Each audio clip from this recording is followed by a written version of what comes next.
يا صباح الجمال والحلاوة يا جماعة من معبد أبو سمبل، معبد جد الملك رمسيس الثاني. ايه الحلاوة دي يا عم رمسيس يا جد رمسيس؟ آخر جمال وآخر حلاوة. شوفوا الجمال يا جماعة، التماثيل الضخمة اللي بتمثل طبعا قوة وعظمة الملك رمسيس الثاني. شايفين يا جماعة؟ شايفين الجمال، الحلاوة، العظمة. هنشوف دلوقتي طبعا دي بحيرة ناصر اهو. بحيرة ناصر اللي احنا في وشنا دلوقتي.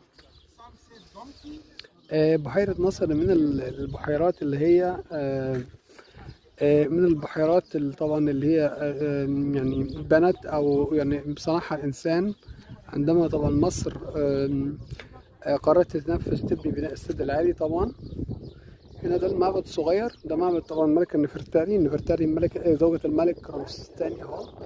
المعبد ده طبعا في المنتصف ده، في المنتصف ده طبعا ده هو